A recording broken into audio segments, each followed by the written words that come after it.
आखिरी टिकट। यह कहानी सुनकर आपकी आंखें भर जाएगी। गांव का एक साधारण लड़का अरुण बचपन से ही अपनी मां के बहुत करीब था।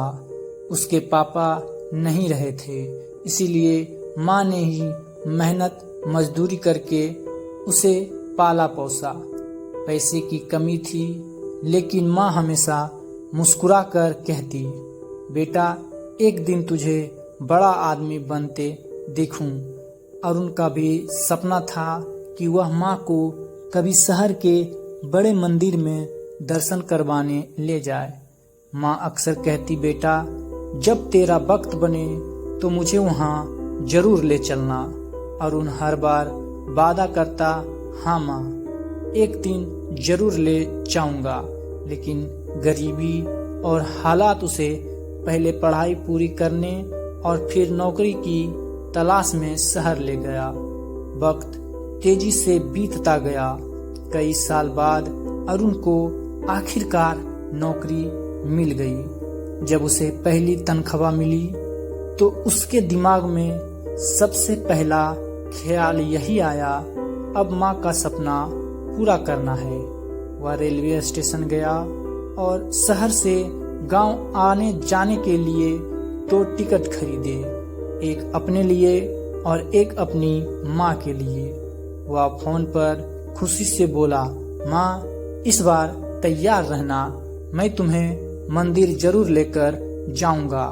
फोन के उस पार मां की आवाज भर आई, सच बेटा मेरी उम्र तो अब ढल रही है, लेकिन यह सुनकर लगता है जैसे मैं फिर से जवान हो गई हूँ। अरुण खुश था, लेकिन उसी रात गांव से एक फोन आया, अरुण तुम्हारी माँ की तबीयत बहुत बिगड़ गई है, जल्दी आओ।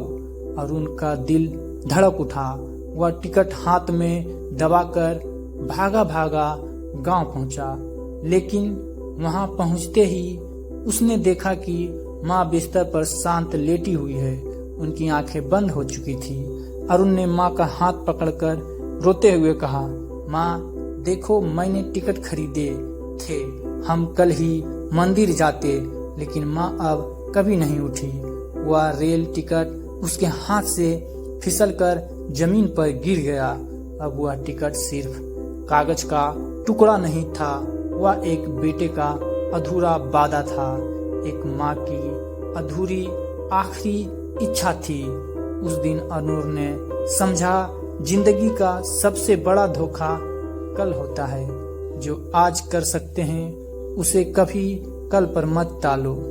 कहानी की सीख, माँ बाप की इच्छाओं को कभी कल पर मत छोड़ो, क्योंकि पता नहीं कल उनके लिए हो या ना हो।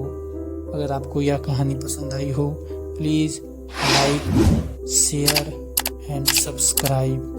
धन्यवाद।